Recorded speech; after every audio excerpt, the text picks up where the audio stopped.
because of the change of magnetic induction B,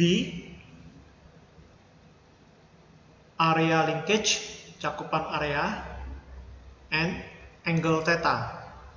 Kita belajar mengenai GGL induksi karena perubahan induksi magnet B, cakupan area luas A, dan sudut theta. Karena flux sama dengan B A cos theta, ya,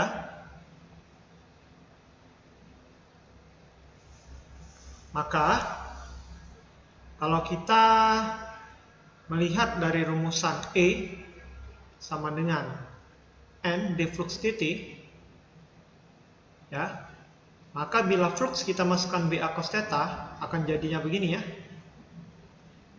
Oke. Nah, atau kalau misalnya kita masukkan E sama dengan N, delta flux per delta T, itu fluxnya kalau kita masukkan BA cos theta akan menjadi ini. Ya.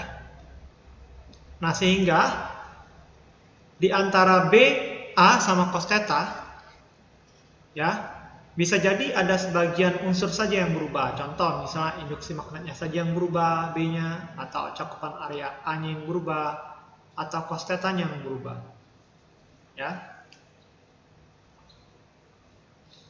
Nah, sehingga bila ada unsur yang berubah, maka ditinjau dari sebabnya. Contoh, kalau luas A-nya yang berubah, maka rumusnya akan menjadi delta A per delta T, sisanya keluar. Atau persamaan A-nya yang diketahui, maka turunan luas dA dt-nya yang kita keluarkan. Sisanya kita pisah ke depan. Ya. Oke. Silakan dicatat dulu, ya. Jadi rumus umumnya adalah yang ini, ya. Apa yang berubah, ya, dia kena delta atau kena turunan di dt. Yang tidak berubah dia keluar, ya.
Oke, kita lanjutkan, ya.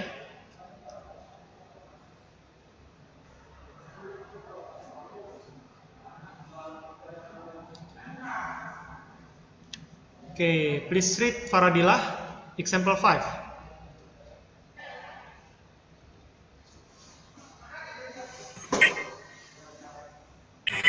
Sebuah konduktor dengan panjang 80 cm berputar dengan frekuensi 5 Hz dengan sumbu sejajar dengan medan magnet 0,3 T. Berapa kegiatan induksi yang timbul karena perubahan cakupan bidang? Oke.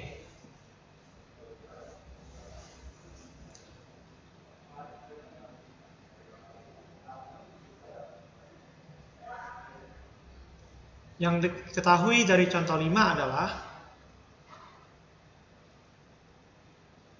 konduktor dengan panjang 80 cm itu adalah L, 80 cm,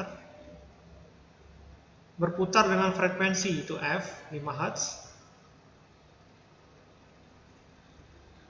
dengan sumbu yang sejajar dengan medan magnet itu B. Berapa GGL induksi yang timbul karena perubahan cakupan bidang? Yang ditanya adalah GGL ya, atau electromotive force.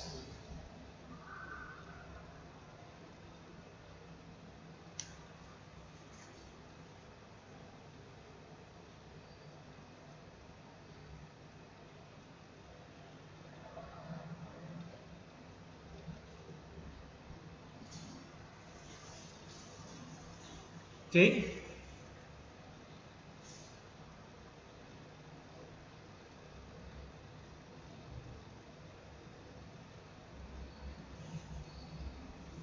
Nah, kita masukkan rumusnya ya. E sama dengan,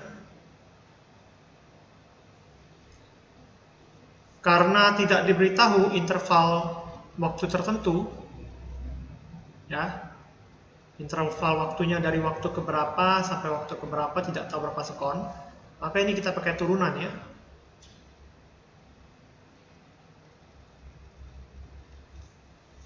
Ya.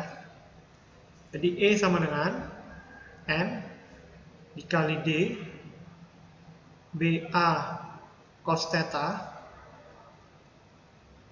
dt gitu ya. Nah, di sini satu-satunya yang ada fungsi waktu T, satu-satunya yang ada fungsi waktu T hanya ada di theta. Sehingga ini E sama dengan N BA kali D cos theta per dt. Ya. Nah, cos theta kita buka. E sama dengan NBA D dt. Cos theta kita buka jadi cos omega T. Ya, sudah ada T-nya ya.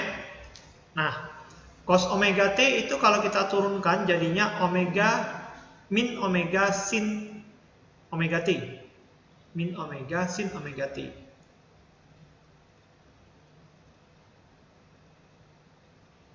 Min omega kali sin omega T. Ya. Nah, sehingga baru kita masukkan ke rumus. Jadinya min BAWN atau min bakwan dikali sin omega T. Ya. Nah, nanti A-nya luas, itu konduktor, itu berputar. Ya. Itu bisa kita hitung sebagai luasnya PR kuadrat. Jadi L di sana menjadi R. Jadi jari ya, 0,8 meter. Untuk F, itu untuk mencari omega W, 2πf. Ya. Oke, silakan dicari ya. Jumlah lilitannya tidak dikit. Oh, jumlah lilitannya sebuah, berarti 1 ya N-nya. Silakan dicari.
Oke, saya lanjutkan ya yang ini ya.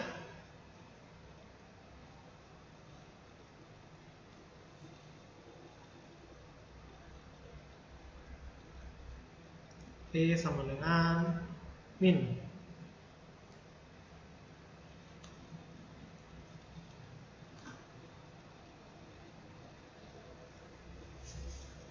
Rafli, turn on your mic, Rafli. Iya, Pak. B-nya berapa? Kenapa, Pak? B-nya berapa? B. Belum hitung, Pak. Ya, B-nya berapa? Diketahui dari soal. 0,3. Ya, 0,3 kali A. A-nya berapa? Masukkan PR kuadratnya. P dikali R-nya berapa? 0,8. 8 kuadrat. Omeganya berapa? 2PF.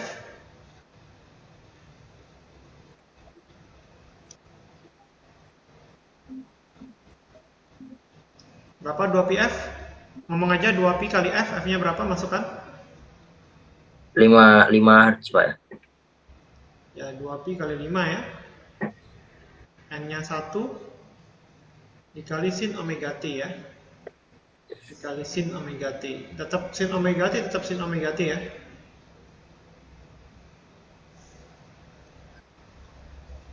Ya, tinggal dihitung E sama dengan ya.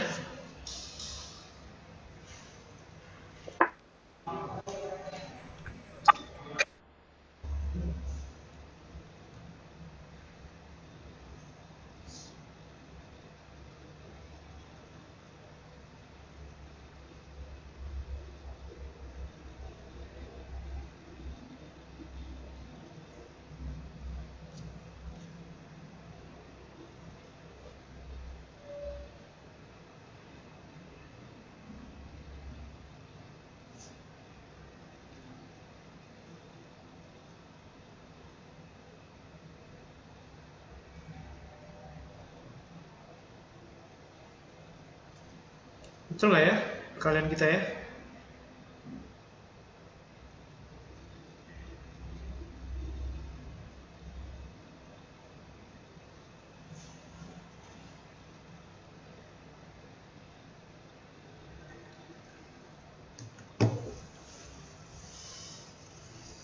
Satu koma 92 pi kuadrat sin omega T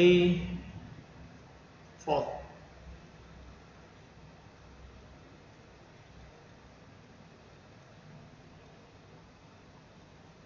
Ya, ada pertanyaan sampai sini?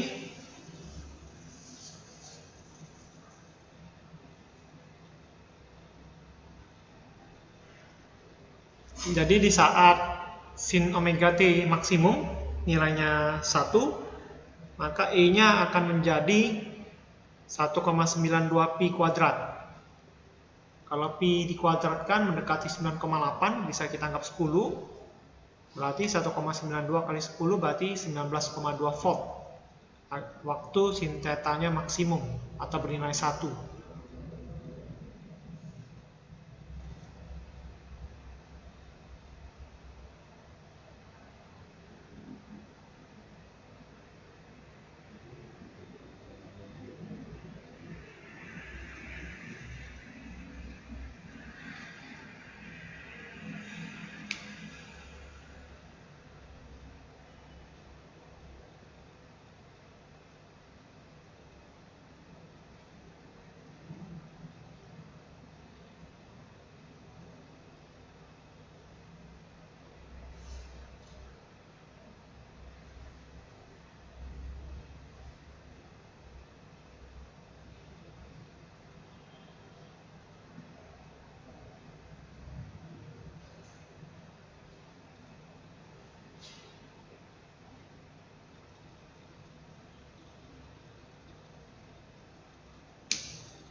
Oke, saya lanjutkan ya.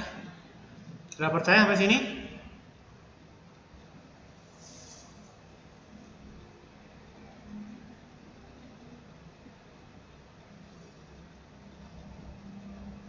Oke, sekarang kita belajar mengenai hukum Lenz tentang arah arus induksi. Ya.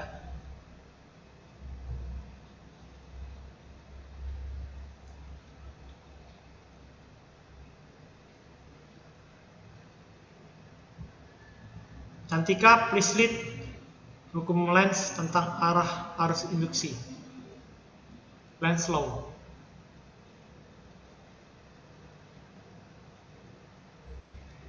Bumi arus induksi yang ditimbulkan selalu menghasilkan flux induksi mentang.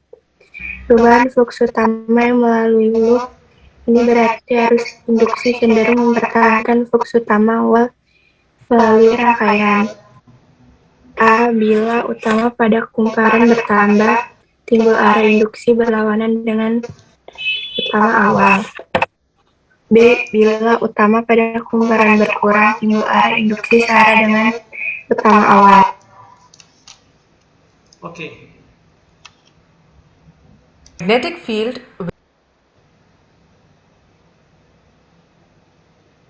which is changing. As the magnet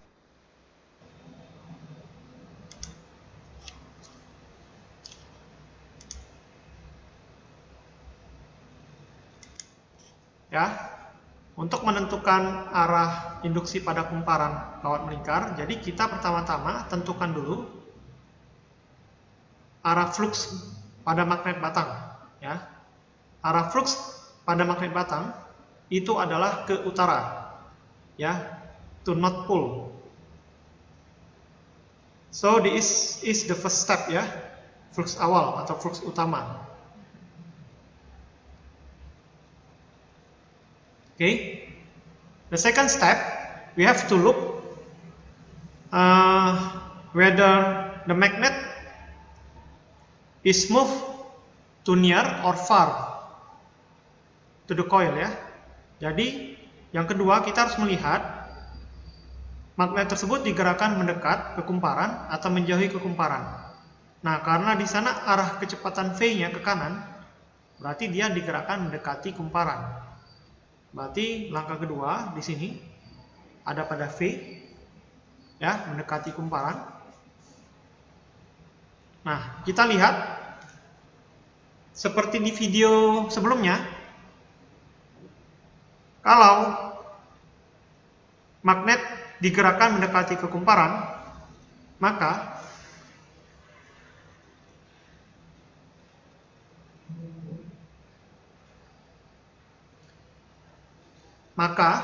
flux magnet yang dialami oleh kumparan akan makin banyak. Ya, maka flux magnet yang dialami kumparan akan makin banyak. Sehingga sesuai dengan hukum Lenz yang pertama, yang A, bila flux utama pada kumparan bertambah, maka timbul arah flux induksi berlawanan dengan flux utama atau awal.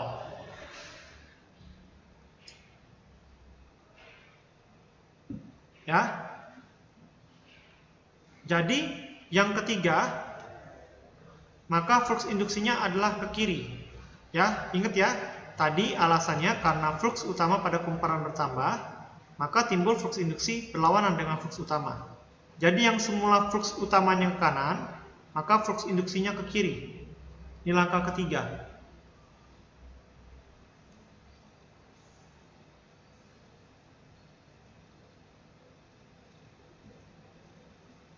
Oke. Nah, langkah keempat, ya, langkah keempat kita cek, ya, langkah keempat kita cek dengan aturan tangan kanan, bagaimana mencari arah arus pada kumparan kawat melingkar. Oke. Anda silakan cari kamera saya satu lagi, ya. Saya akan tampilkan cara mencarinya di papan tulis.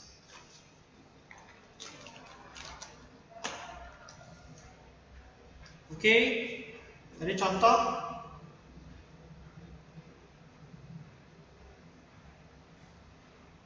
Tara, sudah dapat kamera saya satu lagi, Tara? Sudah, Pak. Oke. Jadi tadi yang angka ketiga, flux induksinya kita udah dapat ke kanan, ya. ke kiri ya.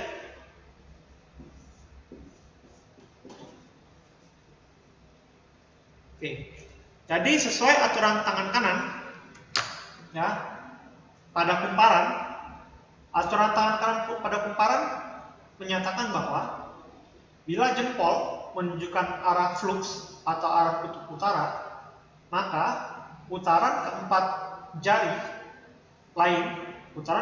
jari lain itu menunjukkan arah arus.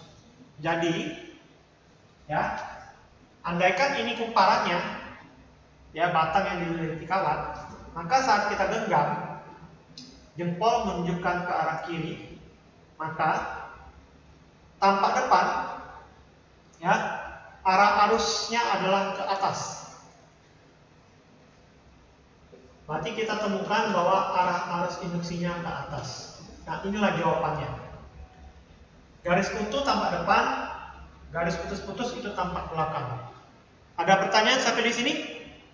Cara menentukan arah flux induksi?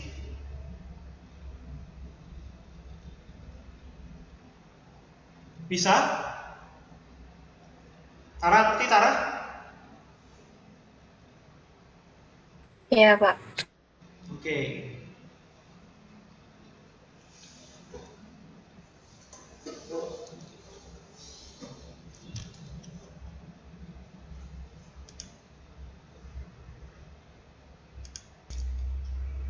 Okay, then if there's no question, you can try example 7 ya. Example 7, magnet if move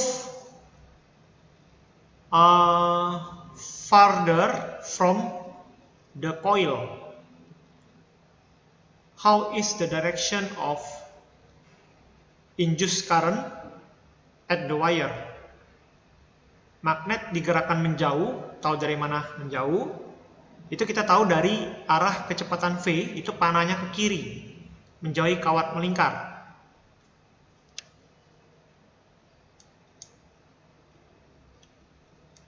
Bagaimanakah arah arus induksi pada kawat? Nah, coba dicari itu.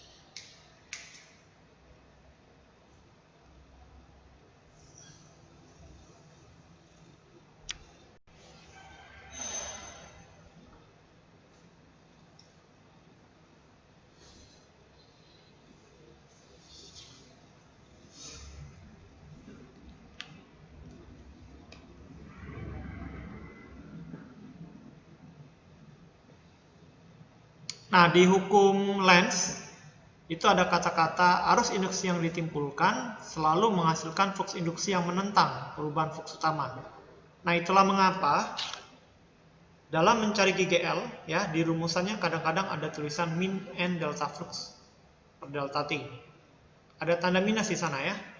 Nah, tanda minus itu berarti GGL yang timbul itu menentang perubahan flux utama yang terjadi ya. Oke, kita masuk ke contoh 7 ya. Is there anyone want to try and get the additional score for your daily exam? Ada yang mau mencoba untuk menjawab agar mendapat nilai tambahan untuk ulangan harian Anda?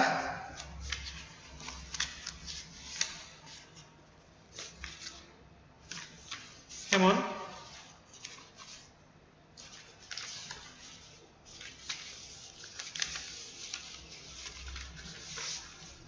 I hold your score list ya. So, is there anyone want to try?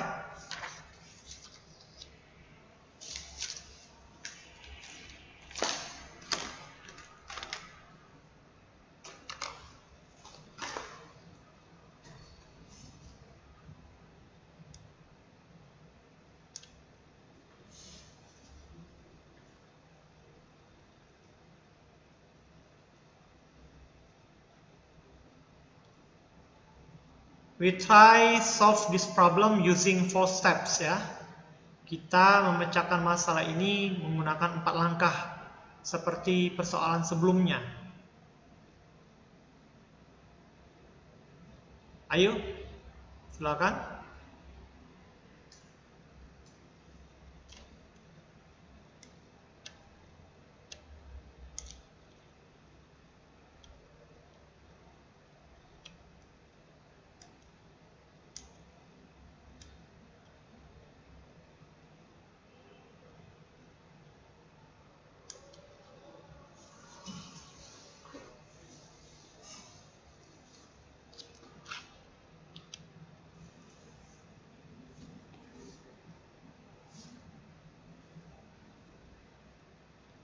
Okay, Joanna. Please, Joanna, how? Open your mic, Joanna.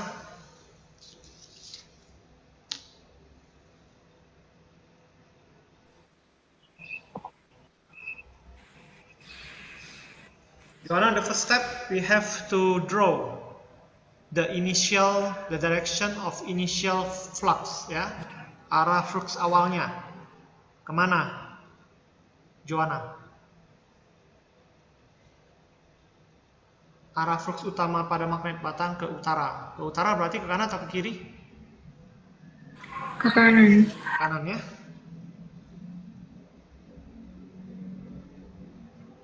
Ke utara ya. Oke. Langkah kedua, kita lihat arah magnetnya digerakkan menjauh atau mendekati pada kumparan.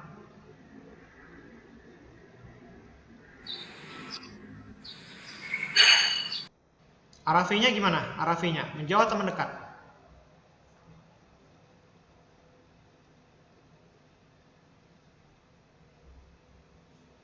Joanna lihat arah V ke kiri atau ke kanan, Joanna? Kiri. Ke kiri ya. Kalau ke kiri mendekat atau menjauh kawat, melingkar?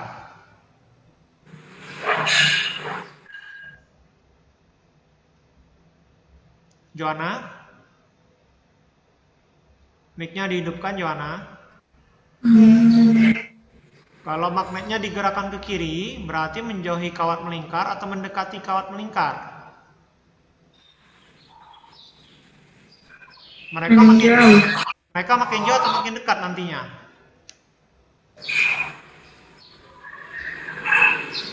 Mendekat. Magnetnya digerakkan ke kiri. Kawatnya tetap di sana, berarti magnetnya digerakkan makin jauh ya.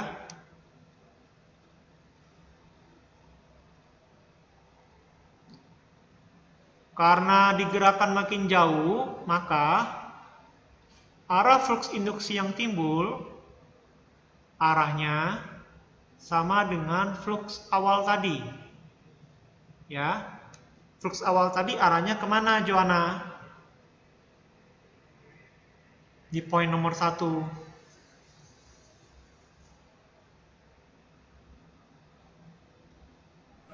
Ke utara. Nah, ke kanan atau ke kiri? Ke kanan. Ke kanan ya.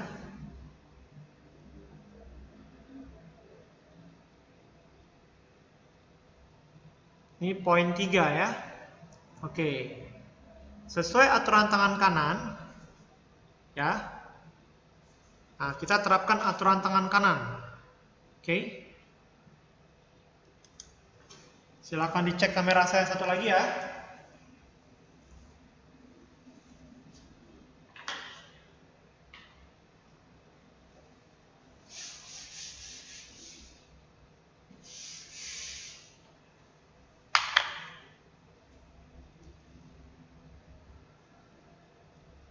Oke, tadi flux induksinya poin nomor 3 kita udah dapat ke kanan.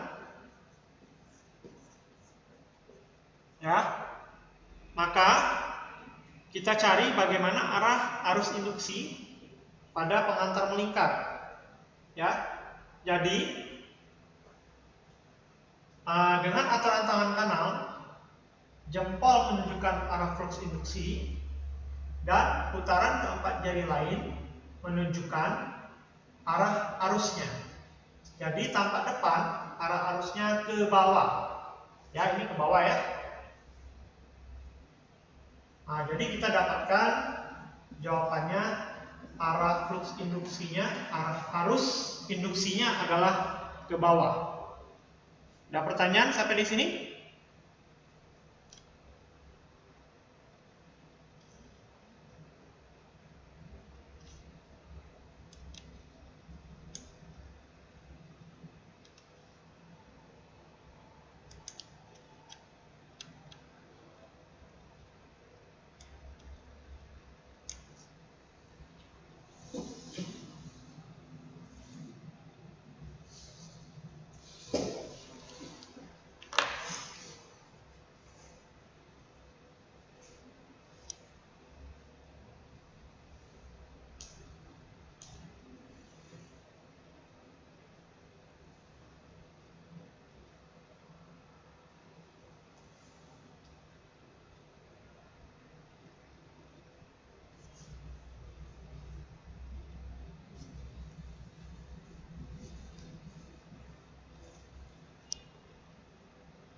Oke, sekarang Anda coba nomor 8 dan 9 ya.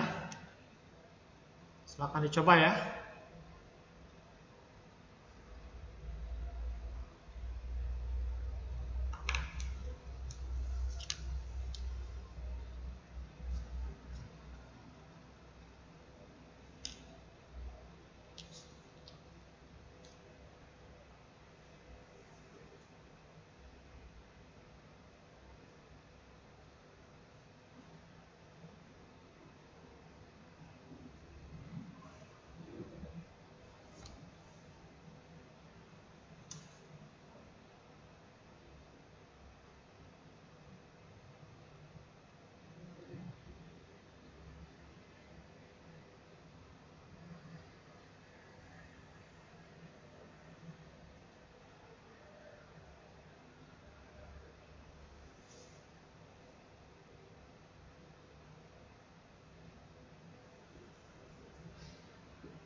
Oke, nomor 8 ya, kita bahas ya.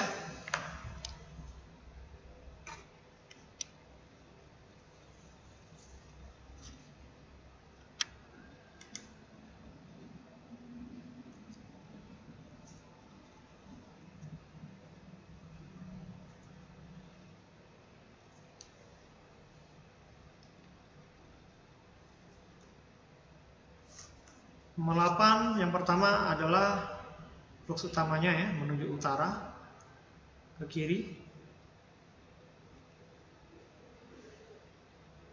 Yang kedua, dia digerakkan mendekat magnetnya ke kumparan, terlihat dari tanda panah V ke kanan, kecepatannya. Kalau mendekat berarti akan membuat flux induksi yang timbul arahnya berlawanan dengan flux awal ya.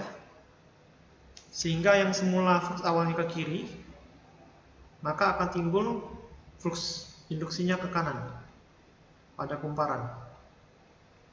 Ya. Dengan aturan tangan kanan, ya, tampak depan, I induksinya ke bawah. Ya, sehingga kalau kita teruskan putaran arus induksinya, maka akan kita dapatkan ini ke bawah ya, ini ke kiri. Sehingga nanti arah galvanometernya menyimpang ke kiri gitu ya. Oke ya.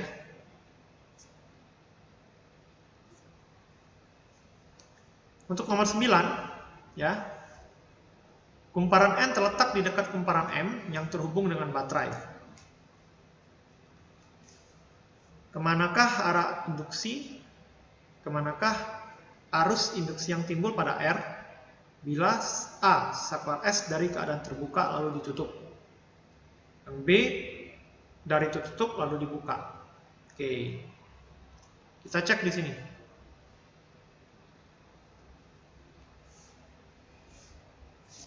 Ya, kumparan M saat ditutup, ya, saklar S tersebut, maka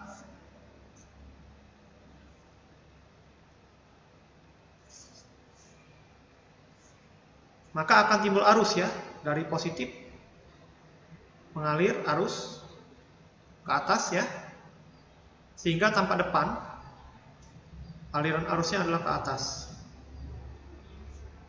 Ya, dengan aturan tangan kanan kita akan dapatkan kalau kita genggam, ya, kalau kita genggam kumparan tersebut, maka arah flux utamanya adalah ke kiri.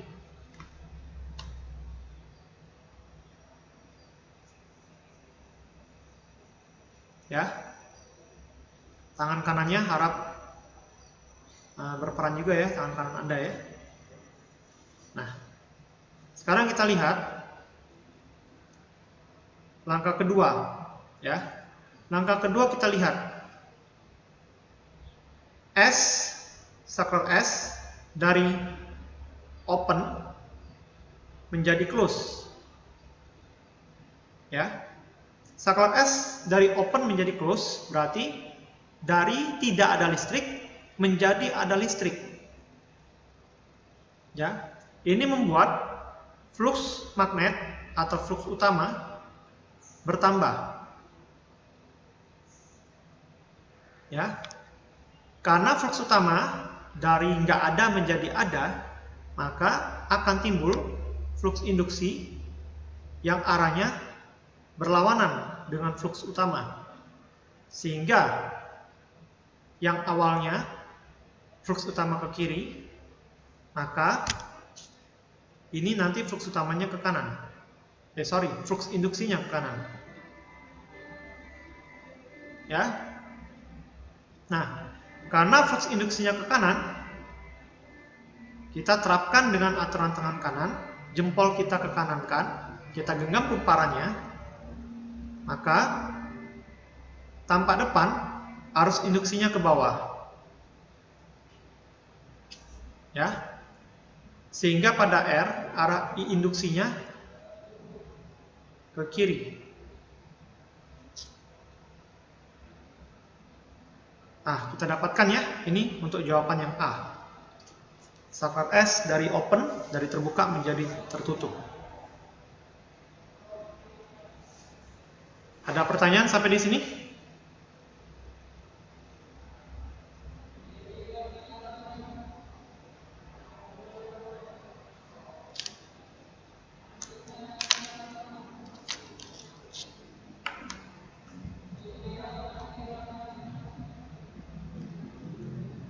Okay, if there is no question, I finish our meeting today. Thank you. Good morning all students. See you next meeting.